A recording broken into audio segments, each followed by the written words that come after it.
ડિશમાં ફરી એકવાર તમારું સ્વાગત છે। ઘરમાં જો સ્કૂલે જતા નાના બાળકો હોય તો દરેક મમ્મીને એક જ સમસ્યા હોય છે કે આજે લંચ બોક્સમાં શું ભરી આપવું, અને એમાંય બાળકો શાકભાજી અને રોટલી ખાવાનું તો બિલકુલ પસંદ નથી કરતા। તો અહીં આજે આપણે લંચ બોક્સમાં ભરી આપવા માટે ફટાફટ બની જાય તેવી એકદમ ઇઝી અને સિમ્પલ રેસીપી બનાવીશું। આમાં તમે તમારા બાળકોને ભાવે તેવા સિઝનલ વેજીટેબલ્સનો ભરપૂર માત્રામાં ઉપયોગ કરી શકો છો, અને સાંજના ડિનરમાં પણ તમારે ફટાફટ થઈ જાય તેવું હલકું અને કંઈક ટેસ્ટી ખાવું છે તો પણ આ રેસીપી જરૂરથી ટ્રાય કરી શકો છો। તો અહીં સૌથી પહેલાં આપણે આ પેનકેક માટેનું એક બેટર તૈયાર કરીશું। તો એના માટે એક મોટા બાઉલમાં અહીં મેં 2 કપ જેટલી સોજી લીધી છે, અને સોજીથી અડધું એટલે કે 1 કપ જેટલું આપણે બેસન લઈશું, અને હવે આમાં આપણે અડધો કપ જેટલું મોળું ફ્રેશ દહીં મિક્સ કરી દઈશું। તો દહીં છે આમાં આપણે બહુ મિક્સ નથી કરવાનું, ફક્ત અડધો કપ જેટલું દહીં મેં લીધું છે, અને આ જ કપથી માપીને આપણે પાણી પણ મિક્સ કરીશું। તો પેનકેક માટે અહીં આપણે એકદમ જાડું પણ ના હોય ને બહુ પાતળું પણ ના હોય એવું મીડિયમ થીક બેટર બનાવીને તૈયાર કરવાનું છે। આની અંદર આપણે સોજી મિક્સ કર્યું છે એટલે સોજી છે એ ખૂબ જ પાણી એબ્સોર્બ કરે છે।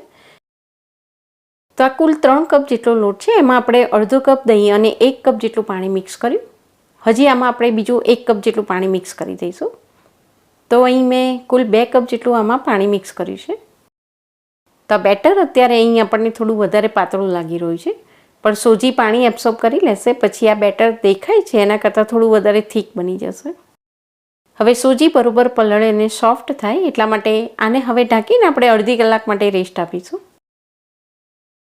હવે અહીં જો તમારી પાસે સમય ના હોય ને આ પેનકેકને તમારે ઇન્સ્ટન્ટ બનાવવી હોય તો અંદર આપણે જે પાણી મિક્સ કર્યું એની બદલે તમે હૂંફાળું થોડું ગરમ પાણી મિક્સ કરી દો તો એનાથી પણ સોજી જલ્દી ફૂલી જશે। અડધી કલાક પછી સોજી સરસ ફૂલી ગઈ છે ને હવે આપણું બેટર અહીં તૈયાર થઈ ગયું છે। તો હવે આમાં આપણે વેજીટેબલ્સ મિક્સ કરી દઈએ। તો હું આમાં એક આખું ગાજર, એક કેપ્સિકમ અને અડધી કોબીજ મિક્સ કરી રહી છું। તો ગાજર અને કોબીજને મેં અહીં ગ્રેટ કરી લીધા છે ને કેપ્સિકમ એકદમ બારીક સમારી લીધું છે। બધા જ વેજીટેબલ્સને આપણે બારીક સમારીને પછી મિક્સ કરીશું। તો આ બેટરમાં તમે તમારી ચોઈસ મુજબ કે પછી કોઈ પણ સિઝનેબલ વેજીટેબલ્સ મિક્સ કરી શકો છો। મેથી અને પાલક જેવી ભાજી મિક્સ કરીને પણ તમે આ બેટર તૈયાર કરી શકો છો। હવે આમાં આપણે સ્વાદ પ્રમાણે મીઠું મિક્સ કરી દઈએ, સાથે અડધી ચમચી જેટલી હળદર, અને જેટલું તીખું ખાવું હોય એ પ્રમાણે લીલા મરચાં લઈ લઈશું। મેં 3 નંગ જેટલા લીલા મરચાં લીધા છે, સાથે 1 ચમચી જેટલી આદુની પેસ્ટ, અને હું અહીં 1 ચમચી જેટલો ઓરિગાનો અને ચીલી ફ્લેક્સ એ બંને મિક્સ કરી દઉં છું, એનાથી એનો ટેસ્ટ ખૂબ જ સરસ લાગશે। સાથે 1 ચમચી જેટલો મરીનો પાવડર એડ કરીશું, અને બારીક સમારેલી થોડી કોથમીર મિક્સ કરી દઈએ। હવે આ બધું જ આપણે બરોબર મિક્સ કરી દઈશું। હવે આ બેટર જો આપણે એકલા બેસનમાંથી કે બીજા કોઈ પણ લોટમાંથી તૈયાર કર્યું હોય તો એમાં ઈનો કે બેકિંગ સોડા મિક્સ કરવાની બિલકુલ જરૂર નથી, પણ આમાં આપણે થોડો સોજી મિક્સ કર્યું છે એટલે એની અંદર આપણે ઈનો મિક્સ કરીશું। તો હું આમાં 1 ચમચી જેટલો ઈનો મિક્સ કરી દઉં છું, એનાથી આપણી પેનકેક છે એકદમ સોફ્ટ બનશે। અને એની પર હું અહીં 1 ચમચી જેટલું પાણી રેડી દઉં છું, એનાથી ઈનો એકદમ એક્ટિવેટ થઈ જશે અને બેટર પણ થોડું ફ્લફી બની જશે। અંદર આપણે જે વેજીટેબલ્સ મિક્સ કર્યા છે એના કારણે પણ થોડું પાણી રિલીઝ થયું છે ને બેટર આપણું એકદમ પરફેક્ટ કન્સિસ્ટન્સીમાં આવી ગયું છે। તો અહીં આપણે મિની ઉત્તપમ કે પછી પેનકેક બનાવવા માટેની જે મોલ્ડિંગ પેન આવે છે નોનસ્ટિક એ લીધી છે। તો અહીં મેં એને 2 થી 3 મિનિટ માટે પ્રીહીટ થવા દીધી હતી ને પછી એને આપણે તેલથી ગ્રીસ કરી લઈશું, અને એ પછી એમાં આપણે આ રીતે બેટર પાથરી દઈશું। તો પેનકેક તમે કોઈ પણ પેનમાં બનાવો, એનું આપણે થોડું થીક લેયર તૈયાર કરીશું, અને સરખી રીતે બંને બાજુથી ચડે એટલા માટે ગેસની ફ્લેમ અહીં આપણે એકદમ હાઈ રાખીશું। તો બેટર પાથરી લીધા પછી એની કિનારી પર આપણે થોડું તેલ એપ્લાય કરી દઈએ, એનાથી નીચેની બાજુ એકદમ ક્રિસ્પી બનશે।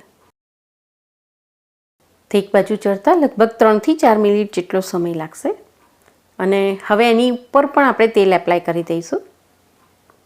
આ રીતે તેલ એપ્લાય કરીને પછી જ આપણે તેને ફ્લિપ કરીશું, એટલે બંને બાજુથી એક ક્રિસ્પી બનશે ને એનો ખૂબ જ સરસ કલર પણ આવી જશે।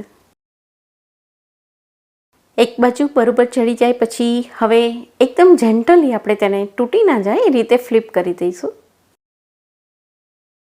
ગેસની ફ્લેમને અહીં મેં હાઈ જ રાખી છે, અને હવે આને આપણે બીજી બાજુ પણ બરોબર ચડવા દઈશું.